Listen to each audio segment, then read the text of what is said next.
जय माता दी। माँ के परम भक्त, जैसा कि आप सभी लोग देख रहे हैं और माता माताजी सेवा दरबार यूट्यूब चैनल है, उसके माध्यम से आप सभी लोग आज कई बार आप लोगों को ये मिला होगा नोटिफिकेशन, देखे होंगे थावे यात्रा की।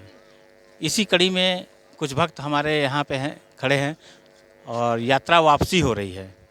देखिए यहाँ से जहाँ तक दिखाई दे रहा है ये सब यात्रा में शामिल हुए भक्त हैं जो पचपेड़वा दरबार गोरखपुर से चल करके थावे तक आए हुए हैं और अब यात्रा वापसी है। सभी लोग स्टेशन पर हैं ट्रेन की प्रतीक्षा में। आइए बातचीत करते हैं कि इस यात्रा के दौरान इनको कैसी अनुभूति रही। भैया शुभ नाम क्या है आपका? अरुण त्रिपाठी। कहाँ के रहने वाले हैं भैया? हिमायतपुर, वही गोरखपुर। अच्छा, तो इस यात्रा में आप भी शामिल हैं? जी जी जी, सब श्री चरण की कृपा है। तो कैसा अनुभव कर रहे हैं इस यात्रा में शामिल होकर? सब कहते हैं कि सब महामाया की इच्छा है, जब उनको देना रहता है, किसी को बनाना रहता है, तो स्वयं ऐसा करेंगे कि आपके सारे जो भी आपको बढ़ने के लिए, जैसे इस समय महामाया का हमारे यहाँ आशीर्वाद आया हुआ, महामाया लक्ष्मी का, तो देखिए स्वयं किस तरह आपको आगे किस तरह रास्ता आपका खुलेगा हर एक चीज़ का। इसी नाते ये भी एक उसी यात्रा में शामिल था, महामाया का आशीर्वाद ये मिला। तो सही कह रहे हैं कि माँ की लीला कोई नहीं जानता, वो लीला रचती हैं, उसके इस लीला में कौन कौन शामिल हो सकता है ये तो उनकी लीला जाने और कौन कृपा पात्र हो सकता है। तो अभी बताइए भैया, जो यात्रा थी इसमें किसी तरह की कोई तकलीफ तो नहीं हुई आप? अरे यात्रा और तकलीफ और श्री चरणों की कृपा लीजिए। सबसे पहले यही तो महामाया का आशीर्वाद, अगर श्री चरणों का कृपा लेना है तो उनके आदेश का पालन, और जो आदेश का पालन करेगा उसी को कृपा मिलनी है। दूसरी चीज़, अभी आप जान रहे हैं कि करीब 2.5 महीने से हमारे यहाँ से महामाया लक्ष्मी जी का आगमन था, जिनका अभी चल ही रहा है, फिर कुछ आदेशानुसार उसका डेट बढ़ाया गया है। तो ये सब खुद स्वयं हमारे लिए रास्ता बनाई हैं। बस अगर हम उस रास्ते पे उनके आदेश के अनुसार नहीं चलेंगे तो हमारा रास्ता बंद हो जाएगा। आप सही कह रहे हैं कि हमने देखा इस दरबार की एक बहुत खास महत्ता की आदेश का पालन बहुत महत्वपूर्ण रखता है और विश्वास, दूसरा नंबर विश्वास। देखिए इस भक्त में यहाँ यात्रा में शामिल हुए दूसरे भक्त से बातचीत करते हैं। क्या शुभ नाम है आपका? राजदेव जायसवाल, कहाँ के रहने हैं? ठाकुरपुर सेवई के। ठाकुरपुर सेवई के। तो आप अकेले यात्रा में आए हैं कि आपके साथ कोई और भी आया है? हमारे साथ हमारे गांव से भी 7 लोग आए हैं। और आपके परिवार से? परिवार से भी 2 लोग हैं। तो कैसा महसूस हो रहा है आपको इस यात्रा के दौरान? माँ की लीला माँ ही जाने। हम लोग तो आदेश के पालक हैं। जैसे ही माँ का आदेश होता है आदेश का पूरा पालन करने का प्रयास करता हूँ। आदेश के पालन में ही सब कुछ अच्छा होता है। जैसे यह आदेश पर ही हम लोग थावे नगरी महामाया के दर्शन के लिए पचपेड़वा दरबार से निकल करके थावे माता का दर्शन कर पुनः वापसी आज हम थावे स्टेशन पर खड़े हैं और महामाया के दरबार पचपेड़वा दरबार की वापसी हो रही है। इस यात्रा में लगभग कितने माँ भक्त शामिल हुए हैं, कुछ अनुमानता बता सकते हैं?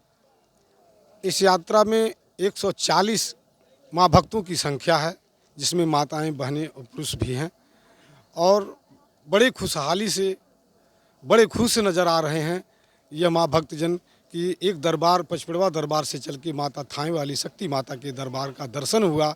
वहाँ पे भंडारे का भी प्रसाद वितरण हुआ, सब प्रसाद ग्रहण किए और प्रसाद ग्रहण कर शक्ति माता का दर्शन कर पुनः वापसी पचपेड़वा दरबार के लिए थावे जंक्शन पे है। तो आप सही कह रहे हैं कि सभी जितने भक्त अभी तक मिले सभी लोग बहुत प्रसन्न नज़र आ रहे हैं। इस प्रसन्नता का राज क्या है, कुछ बता सकते हैं? जब प्राप्ति होती है तो अपने आप प्रसन्नता आती है। बहुत सही बात कर रहे हैं, जब कुछ मिलता है तो उनको प्रसन्नता चेहरे पे आई जाती है। आप एक चीज़ जान लीजिए, अब थोड़ा सा दिल पे अपने हाथ रख के देखिए क्या नहीं मिला है श्री चरणों से। बस ये है कि अब हम लोग तौलते हैं, तौलने के लिए काम नहीं है। देखिए जब हम इस सब चीज़ों पे हर चीज़ में कहने का मतलब वेट रखेंगे ना तो वो काम नहीं होगा।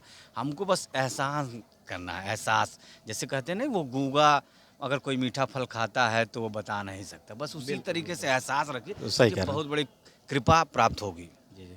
आइए हमारे देखिए दरबार से कुछ एक भक्त और भी खड़े हैं, आइए इनसे बातचीत कर रहे हैं। क्या शुभ नाम भैया आपका? जी बबलू नाम है हमारा। अपना छोटा सा परिचय दीजिए, कहाँ के रहने वाले हैं आप? जी हम सेमाडांडी ग्राम सजनवा तहसील से रहने वाले हैं, जो कि गोरखपुर जनपद में आता है। तो इस यात्रा में आप आपके अकेले आए हुए हैं कि आपके परिवार से भी कोई आया है? हमारा पूरा परिवार आया हुआ है इस यात्रा में। पूरा परिवार आया हुआ है। चलिए, माँ की कृपा है कि आप का परिवार, पूरा परिवार इस यात्रा में शामिल है। अच्छा, ये बताइए, आप इसके पहले भी बहुत सारी यात्रा किए होंगे परिवार के साथ, दोस्त के साथ। आज सदगुरु श्री माता गुरु श्री के साथ यात्रा करके, तुलनात्मक अध्ययन करके आप स्वयं बतावें कि क्या अनुभव प्राप्त हो रहा है आपको? जी, जैसा कि ये होता है कि अगर हम खुद से अपने परिवार के साथ या दोस्तों के साथ, किसी के साथ भी अगर यात्रा हम करते हैं, चाहे धार्मिक यात्रा हो या पर्यटक स्थली हो, तो एक होता है कि जैसे आप चाहेंगे उस तरीके से रह लेंगे। और जैसा कि हम माता गुरु के साथ अगर कहीं जाते हैं, तो चूँकि ये आदेशित दरबार है, हम लोग आदेश के पालन करते हैं, तो जैसा उनका इच्छा होता है उसी प्रकार से हम लोग सारा कार्य करते हैं। तो इसमें एक जो अलग आनंद मिलता है, एक जो अलग कहते हैं अपने आप को अंदर से खुशी महसूस होती है, वो अकेले जाने में या फिर दोस्तों के साथ जाने में ऐसा महसूस नहीं होता है। सही कह रहे हैं। अब तक जितने भी भक्त मिले, यही उनका कहना है कि अब तक जितना भी यात्रा हमने दोस्तों के साथ, चाहे घर में माता पिता के साथ, परिवार वालों के साथ यात्रा किया, वो आनंद की प्राप्ति नहीं जो आज मिल रही है, या माता जी के साथ जब भी यात्रा पे गए वो आनंद की प्राप्ति हुई। तो देखिए, ये हमारे चैनल पे बहुत सारे भक्त हैं जो देख रहे होंगे आपको, आप सभी लोगों को। उनके लिए दो शब्द क्या कहना चाहेंगे? जी, हम जो भी हमारे चैनल से जुड़े हुए हैं, हमारे माताश्री दरबार के चैनल से जुड़े हुए लोग हैं, तो उनसे मैं यही कहना चाहूँगा कि एक बार अपना अमूल्य समय इस दरबार में दे कर के आप आए और यहाँ के भाव विचार, बातचीत को देखें, सुनें, समझें, तत्पश्चात निर्णय करें जो भी आपको उचित लगे। जय माता। सही कह रहे हैं, लेकिन अमूल्य समय तो स्वयं माता जी का है। देखा जाए तो व्यक्ति न जाने कहाँ अपने समय को इधर उधर गंवाता है, दोस्तों में, पार्टियों में, रिश्तेदारियों में। लेकिन अगर वो इस दरबार से जुड़ता है तो उसका कल्याण तो निश्चित है, ऐसा दिखता है। आप लोग क्या कहना चाहेंगे, जो भक्त देख रहे हैं जो आज शामिल नहीं हो पाए यात्रा में, उनके लिए दो शब्द? जैसे शामिल नहीं हो पाए तो उसके लिए भी श्री चरणों के द्वारा हमको कृपा प्राप्त है कि यूट्यूब चैनल पे जाएं, उसमें माता मातेश्वरी सेवा दरबार पचपेड़ा गोरखनाथ गोरखपुर टाइप करें और देखें। आज का भी एक वीडियो उसमें पड़ा हुआ है और इससे हम जुड़ सकते हैं। जैसे कहने को मतलब देखना ही हमारा मेन मोटिव नहीं है, आप पहले देखिए कि उसमें क्या क्या होते हैं, उससे हमको सीखना चाहिए, उससे हमको पथ का प्रकाश मिलेगा, एक जानने के लिए हमको एक सही कह रास्ता रहे हैं कि मिलेगा। ये दरबार ज्ञान का दरबार है। तो आपकी बात सही है कि यहाँ अगर आते हैं तो उनको कुछ न कुछ मिलेगा, ज्ञान मिलेगा, घर परिवार में खुशहाली आएगी, उनके घर की दुख दरिद्रता दूर होगी, उनके सारी दुख परेशानी के दूर होंगे। ठीक है, आप लोगों से बातचीत करके बहुत अच्छा लगा। जय माता दी। जय माता दी, जय माता दी। जय माता।